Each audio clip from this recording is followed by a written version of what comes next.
Hello, everyone. My name is Jordan Arel, coming to you live from Berkeley, California, to talk today about a post I just wrote, which if you'd rather read the written version, that will be below in the description of this video. But I'm going to also do this video version where I talk about effective altruism and specifically long-termism, and how I came to long-termism on my own, separate from effective altruism. So long-termism is the idea that we should focus most of our altruistic energy on the future if we want to have the biggest impact possible, because most conscious beings will probably be in the future, which could potentially go on for trillions of years, and humanity could potentially expand to many galaxies. So I think this idea is really important. I came to it myself, and it's something that the effective altruism community is also largely focused on. So I want to talk about that a little bit today. So it kind of all starts out when I was a kid. I was raised by my dad. He was a stay-at-home parent.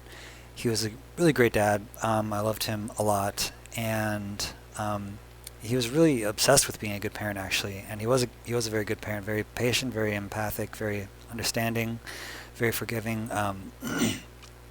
He expected a lot from me, and he would discipline me, but he was mostly extremely gentle, extremely affectionate, and really focused on being a good parent. He had a master's in counseling, but he was a stay-at-home dad, and I really looked up to him. So he was Christian, and he became even more Christian as time went on because he actually also happened to have an alcohol problem. Him and my mom got divorced when I was around 8, and he was kind of in and out of treatment centers, and then I only saw him every other weekend, and sometimes even less than that as time went on. And but he was very devoted to Christianity and really interested in it, and in a way that I really liked, actually. Like, I really liked Christianity as I grew up and kind of based my whole value system on it. I loved Bible study, I loved Bible camp. I just loved the feeling of it, the emotion behind it, the idea of, like, God is love, and, like, God's intention is that people love God and love each other, and that's, like, the most important commandments. And so I really liked this whole religion, basically. Was most of it, some of it, I don't know. But so at one point I decided I really wanted to figure out what the metaphysics of Christianity really implied for my life. And so I thought about it, and I had heard somewhere that basically Christianity, there's this idea that, like, you could have, like, a higher place in heaven. I'd heard this somewhere, and I was like, oh, well, damn, I'm going to spend eternity in heaven. So I guess it's not just, like, you get to heaven if you believe in Jesus and accept him as your savior. You actually have to, like, be, like, a really good Christian, because then you're going to get whatever that means, a higher place in heaven. And so I thought about this and, like, okay, well, how could I get a higher place in heaven? Obviously, love God, I already do that, but, like, try to treat others, how I would want to be treated. It's like, well, obviously, how I would want to be treated, like, the best thing you could possibly do according to Christianity is convert other people to Christianity, because then they're going to go to heaven too. So I thought, well, then I'll just have to be the best missionary of all time and convert everyone in the world to Christianity. Like, that's the only logical conclusion to this story here. So I decided to do that, and the first step in that was, like, proving that Christianity was true. And to prove that Christianity was true, I decided that I would have to, like, understand it from first principles and really work out how I could prove to everyone that it was true and understand that it was true for myself. Also, I wanted to make sure that I was right, so that I don't, like, go to the hell of some other religion, which was the correct religion. So I basically spent, like, the next 2 years of my life, between maybe ages 9 and 11, like, trying to prove that Christianity was right with a lot of my free time. And the more I thought about it, the more it didn't really make sense. It's like, if God is, like, all powerful and all loving, then why would he give us free will and then, like, send, like, most humans to hell because most humans aren't Christian. That doesn't really make that much sense. And like if he's all powerful, then it seems like he could create free will, and if free will is the supreme good, then he could create it in such a way still that maybe, we don't end up having most people go to hell and spending an eternity suffering. Like that just seems not that loving. Especially like sociologically, like people don't like base their religion on free will. They base it on like what their family is. Like most Christians grow up in like a Christian culture and a Christian family, so it's not really about free will at all. Like it just didn't make any sense. Like the more I thought about it, it's like this whole thing is like really stupid. Like God obviously is like either stupid or like not all powerful or not all loving, and so yeah, the whole thing kind of crumbled. And fortunately, when I was actually exactly 11, my dad was reading this book called The Power of Now, a spiritual guide, or a guide to spiritual enlightenment by Eckhart Tolle, and he really liked this book a lot and was really excited about it. He read it like 3 times, and we did like studies on it, kind of like we did Bible studies. And so I read this book as well, and he actually gave it to me for my 11th birthday. I'd asked for it, and I really liked it too, and I read it multiple times and got really obsessed with it. And this idea that the main idea behind it was that we are consciousness, and that the state of enlightenment is a state of transcending your ego, transcending your limited sense of self, and realizing that you are the same consciousness which is in everyone. There are these roles that we play, there are our histories that we have, or our biological genes, whatever. These things that are kind of very accidental and surface level, but like deep down we're all fundamentally, we are consciousness. And that consciousness can take any form, and it does take many forms throughout our lives. So based on this idea that we are fundamentally consciousness, he also said that if you take that to its conclusion, then love really is just recognizing that everyone is consciousness and that we are all consciousness, and that consciousness is the same in every person. An idea which is also, I think, the same as or very closely related to open individualism. Also kind of related to panpsychism, depending on your interpretation of it. It's also a Neo-Advaita or Advaita Vedanta sort of idea. Another version of it is empty individualism, which is Buddhism or emptiness. Anyways, sorry, I'm just saying a bunch of words now. Based on this idea, I felt like, oh, this is really cool, because now like I kind of felt guilty, like I'm trying to convert everyone in the world to Christianity, but really just so that I can like get a higher place in heaven. It's just kind of a bad system. Like I feel like I'm not genuinely actually wanting to help people, even though a part of me like really wants to be nice and does want to help people. I also feel like I'm kind of being selfish about it. But now it's like, well, actually I can be selfless, because if everyone's consciousness is the same as my consciousness, and fundamentally that's what I am, then like that consciousness is what I really am, and serving everyone else's consciousness is also serving the same consciousness that I am. Especially if it's actually literally identical, as in open individualism, which is a very strong version of this. So anyways, I really like this, and didn't know how to really mesh it with Christianity, but when I was about 13, after a couple more years, I read Eckart's second book, A New Earth, which was really good also, and or at least I thought so at the time. And yeah, so this book was about how it wasn't just an individual who could undergo this transformational transition to an enlightenment state where you're continually identified with yourself as consciousness and kind of dropped your ego and you're in the present moment, why it's called the power of now.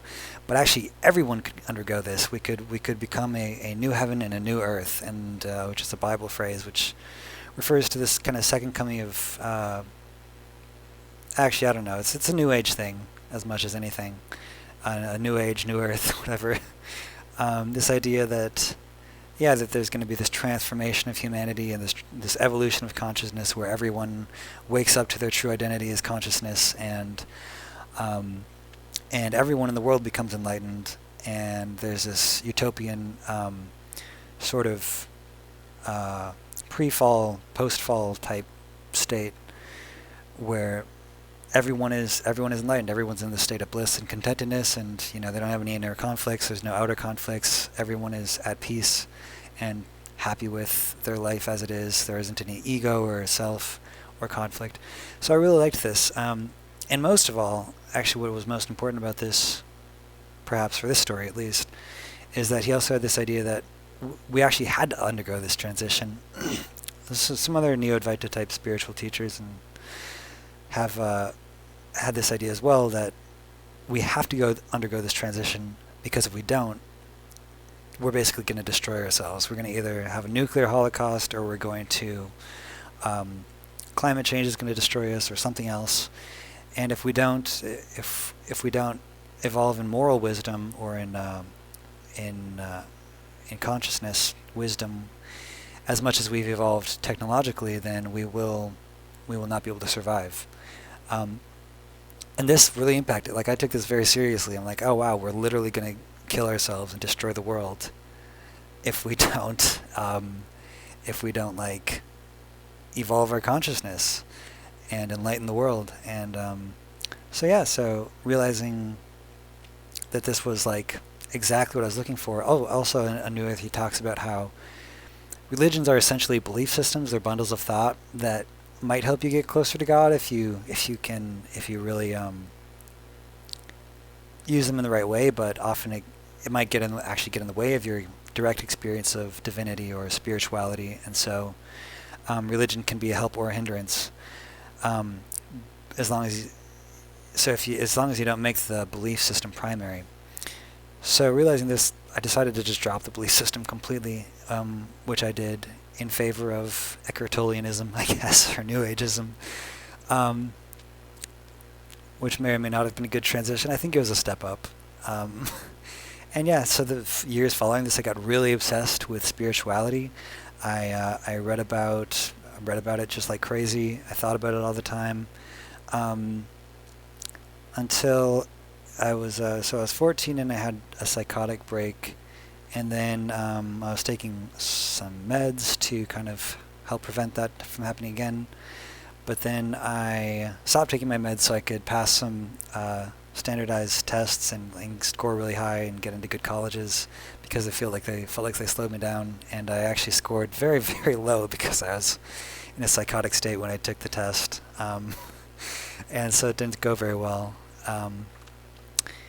And then, that one was really bad and really fucked up my life. So then I ended up meditating for started with 3 hours a day and worked up to 12 hours a day over the course of the summer, and kind of learned to observe my own thoughts. I hadn't done much spiritual practice before that, because Eckhart Tolle and others really actually didn't advise it very strongly, because it's kind of, becomes its own trap sort of, or something. And so, but I did because I had to, and it really actually transformed me and helped me get over social anxiety that I had, pretty bad social anxiety I'd had for a long time, and started to get over that, and made my life just a lot better in a lot of ways, actually. So this kind of furthered my belief, actually, that wow, this really does have the power to be transformational, and meditation, in addition to spiritual wisdom, seemed like the path forward. So I kept pursuing that. I did psychology in college, and I felt like psychology also just made sense, because it's if I want to influence as many people as possible and change the world, seems like understanding people and how people behave and how people think, and how to influence them would be probably one of the highest points of leverage possible.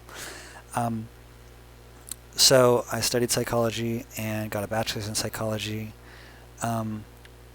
Went to a hippie kind of school called Naropa University in Boulder, which was great. At Boulder at Naropa, the most important thing I learned was actually about social entrepreneurship, which is this movement or set of ideas and actors whose goal it is to transform society through creating dramatic systemic change. So I got really obsessed with this idea of creating systemic change, and realizing that wow, spirituality, the more I study it, the more it's these people are kind of very individualistic focused. They're not having a dramatic change on the world. I'm still not enlightened. I've been doing this for 10 years. How am I going to enlighten everyone in the world when I'm still not enlightened myself? Like, seems a bit grim. So I kind of gave up on that a little bit, or at least shifted largely to social entrepreneurship.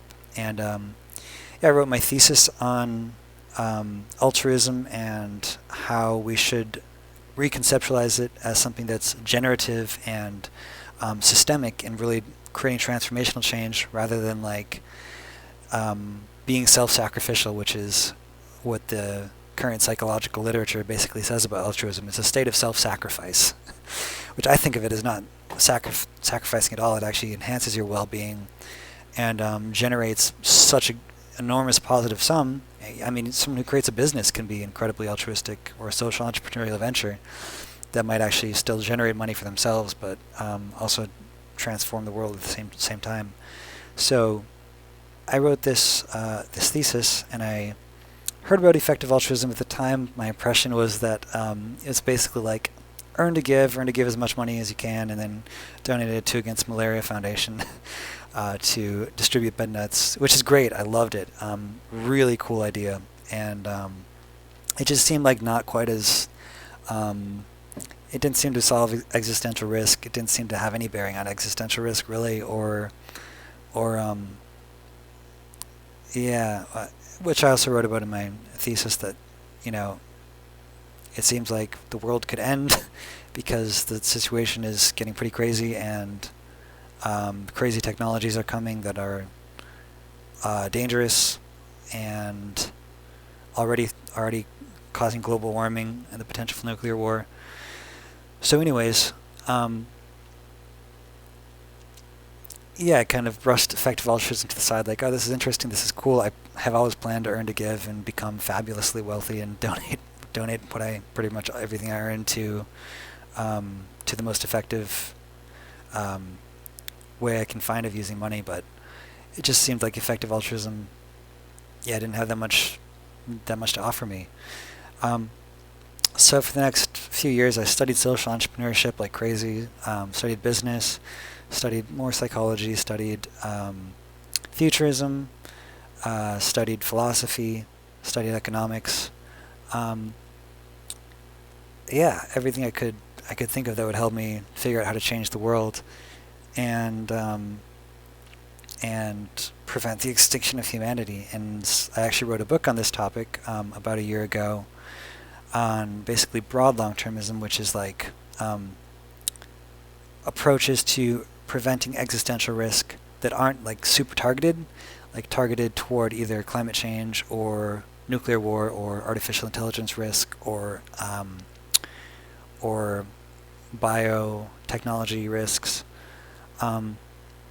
Instead, it focuses on like how do we like improve education like systemically around the world so that we have a completely different education system that actually raises kids who will like not want to destroy the world, or change parenting systemically, or how do we create enough economic development fast enough that people are in a state of well-being in which they can actually start to think about these higher needs, like preventing the world from ending, or how can we create moral development in society or enlighten everybody so that people are pretty much universally in a state where, again, they just don't want to destroy the world, and they have a very high-minded way of thinking about, like, how can we create as much happiness for as many conscious beings as possible, and think very carefully about what we're doing. So there's a lot of different ways you can approach this, and this was what this book was about. I also spent some time in children's rights type work. Unfortunately, due to my own trauma around childhood, this was probably a bad choice. This is partly why I chose it, also for skill building, but and ultimately had to leave that movement so that I don't commit suicide. Frankly, my mental health was quite bad. This was a poor choice on my part, I guess. I learned a lot from it, I guess, but I had to leave that movement, and about a year ago decided to attend USC, the University of Southern California, I'd always wanted to drop out of an Ivy League school, and USC was close enough. It's like kind of like a West Coast Ivy almost. It's pretty good. It's a good school. It's the fourth most expensive school in the United States, so that's something. I don't know if that's a good thing, but yeah, I'm glad I went. I learned about social work, realized that this was in kind of a social change and innovation focus. So I thought it would be kind of like about how to change the world. It wasn't really like it was kind of, but not nearly dramatic like I wanted it to be. So then I was going to transfer to a social entrepreneurship program starting in May, just a couple months ago. So I dropped out in January, was attending some social entrepreneurship things, started to seem like this probably also wasn't a good route to preventing existential risk. So I decided probably not do that either. But fortunately, around the same time in January, I discovered Effective Altruism again. And this time, I learned about it through looking through all of the clubs on my student club website at USC. And of the 1,000 clubs, EA was probably the top one that I was like, this sounds really cool. Like, actually, like, damn, like, this is even cooler than I thought. I thought it was cool already, but like, wow, it's like more about like rationally trying to figure out how to do the most good possible, which I've always loved rationality and won math competitions and been super interested in rationality and critical thinking and first principles thinking and systemic thinking. I love this stuff. I love philosophy and metaphysics and all this like ethics, all this fundamental stuff is super interesting to me. And so realizing this is kind of what EA is like all about, like I got super excited about it because wow, like this club is basically trying to figure out how to do the most good possible. And one of the conclusions that they've come to is like we need to focus on the long-term future. That's actually probably is the biggest conclusion. I'd already been like very committed to veganism for a long time and animal welfare as like I actually made a video about this and wrote a paper about it, about how it's like in some sense is the most important issue in the world by like many orders of magnitude. I also wrote about this in my book about how wild animal welfare is extremely important, probably the most important thing. So really pleased to hear someone else is actually like thinking about this. I was disappointed by social entrepreneurship when, especially in my school, realizing that it was very local focused. It's like, oh, how can we help out the people who are like immediately in front of us in Los Angeles, most of whom already tend to be like in the richest country in the world, versus like, hey, how about these people like halfway across the world, or even closer, who are like suffering to an extreme degree and like have not very much money at all, like, and who we have extreme leverage in helping. So anyways, like, yeah, both of these things, focusing on global health and well-being in developing countries and focusing on animal welfare, were really like, I was like happy that EA focuses on these things, but like even like way more excited that they're focused on X risk. And yeah, so since then I've been extremely involved in Effective Altruism and joined the club. Both of the fellowships that the club had, as well as the projects track. I think I was the only person, or maybe there was one other person who did all three groups. And yeah, I really enjoyed it. I got super excited about it. And then I decided to move to Berkeley because that's where the most EAs are in the United States. And see what I can do here, and helped out with a housing project of housing like over 80 effective altruists in Berkeley for summer internships. So that's what I've been doing for the past couple months, and planning to start up or expand a car sharing business that I have, since I can make over $100 an hour and scale it as big as I want. So do that to earn to give to myself so that I have enough money that I can focus 100% of my energy on effective altruism from now on. So that's a bit of my story of how I came to long-termism before EA. And now that I've discovered EA, a few comments on my thoughts on EA long-termism and the differences between it and how I've thought of it on my own. The biggest thing is that EA is really, really focused on AI, especially in Berkeley. Berkeley is the AI safety capital of the world.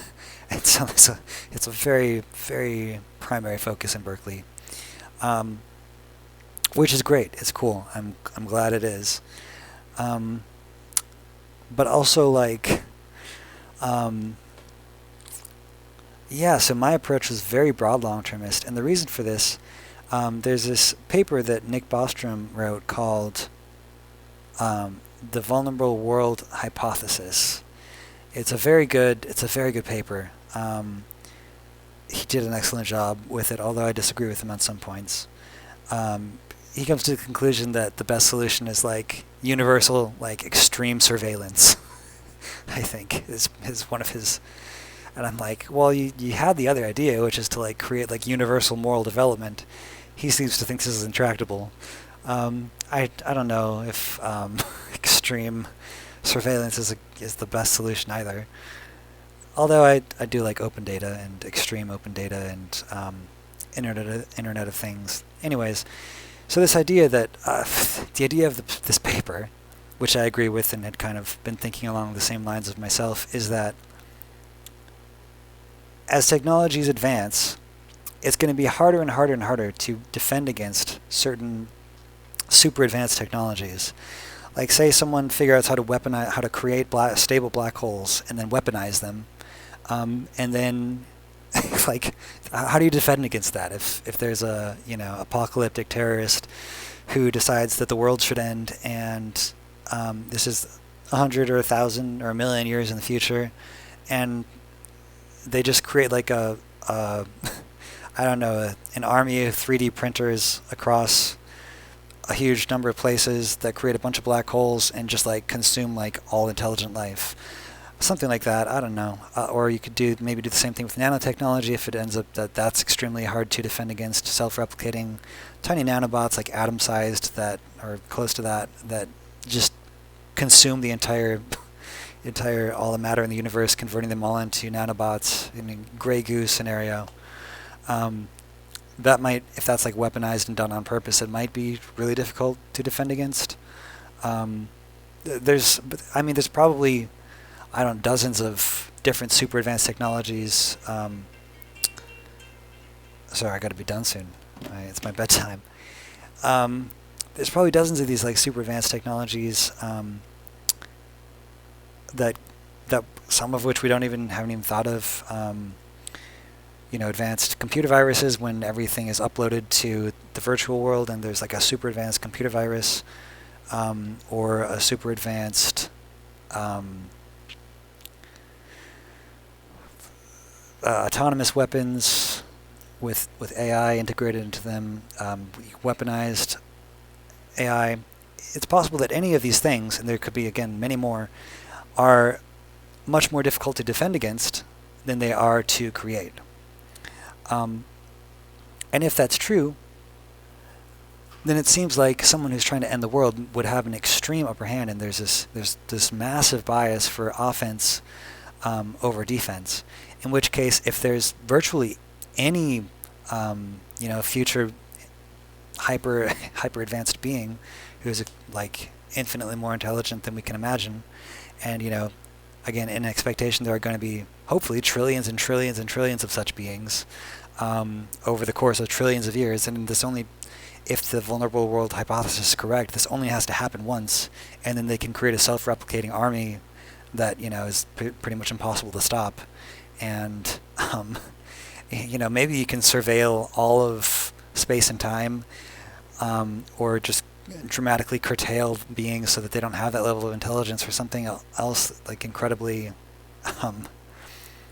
ambitious. But it seems to me like very possibly we need to have something really ambitious where it basically evolves humanity or other conscious future conscious beings to some state which hopefully we converge on, that there's some moral real convergence where there's a state that if a hyper-intelligent being reaches it, then they will be stable in that state. And if we reach that state fast enough and have enough beings in that state, then we can potentially make sure that only beings who reach that state are created. And so this is, this doesn't even sound like broad long-termism, sounds very weird. But the basic approach is human-focused, because it seems that if this thesis is correct, then even if AI, super advanced artificial intelligence, is created in the near future, and then there's multiple of these advanced artificial intelligences, it only takes one of them being unaligned if we're in this situation, and one of them having malicious intent to destroy the whole world. And so it seems like it might be even if AI is the right thing to focus on, it might be extremely important to create basically a total moral transformation. I think EA hasn't focused on this because it seems absurdly ambitious and unlikely to succeed. I guess I'm not deterred by absurdly ambitious things, and in fact I'm attracted to them. So I think that's my background, and as you've heard, just my history from just now makes sense that I'd be interested in broad long-termism, these type of approaches. Yeah, I'm not 100% sure that what I'm saying is all correct. It seems that other EAs have agreed that Ben Todd did a thing at EA Global London last year, or a couple years ago, saying that broad long-termism is underinvested by a factor of 9. Even according to EA standards, EA's through a survey said that it should be at about 9% investment. It's actually at under 1% investment, which seems not good. And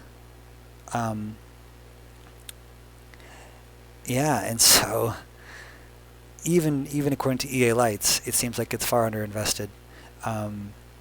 AI risk for reference is about underinvested by a little over a factor of 2. They think it should be 28%, and I think it's like 13% of the EA portfolio. So broad long-termism is by far the most underinvested of any of the EA causes, even according to EA thinking, current EA thinking, which I think could be actually underestimating the importance of broad long-termism. I think EAs tend to focus very much on, again, things that are tractable, and if we're wrong, then, and we just need something incredibly ambitious, then this could be the wrong path and could actually consume a lot of the long-termist energy that might otherwise be spent against something else that might be a better approach. And the other concern is that EA's... Sorry, I'm getting really tired. It is my bedtime. I think I should be done with this video very soon. Yeah, that there could be other social forces, basically groupthink, and I don't think everyone who's working on AI research tends to think about it very carefully from first principles and think about the entire landscape of risk and come to the conclusion from their own thinking that, like, oh, AI is the most important thing. I think most people kind of defer judgment a little bit to other smart people who've thought about this and have come to that conclusion. But unfortunately, a lot of these people have correlated judgments and are in conversation with each other, and so I think things could be very skewed to AI getting possibly more attention than it actually deserves. And yeah, this seems like it could be very bad if it, again, detracts from other risks that might be more important. But I could be totally wrong, and I think that's quite possible. And so I'm studying AI a lot right now myself to try to understand better the arguments for the risk. I might create a red team paper. I've taken many pages of notes on why I think AI could be wrong. And so I want to see if I can construct an argument and get coherence on why I think it could be wrong. But I also am studying it to see if maybe it's right, and if so, then I'll quit everything else I'm doing and spend 100% of my energy on AI research or AI safety recruitment. So yeah, we'll see. But those are some of my thoughts. Yeah, would love to hear other people's stories on how they came to long-termism, especially if it's not through EA. A really, really interesting, I think, case study. And would like to hear more case studies. Yeah, I did talk to Isaac Freeman recently about this, who also came to this on his own, and yeah, he seemed to think that brain-machine interfaces are underrated, which I also agree with. I think brain-machine interfaces are great, and hope that they get a lot more attention. But anyways, yeah, I'd love to hear from more people about their thoughts on AI risk. This was fun. Yeah, if you have any other thoughts on broad long-termism or resources on this, I'd love to hear them, and would love to hear your thoughts on my thoughts about broad long-termism and long-termism. So I'd love to hear about that in the comments below. Other than that, yeah, feel free to check out my other posts, my other website, which honestly aren't much. Hopefully will be more soon. Hopefully we'll publish more on this book soon. So follow me, and yeah, there will be more where this came from. All right, that's it for today, and I will talk to you all again soon.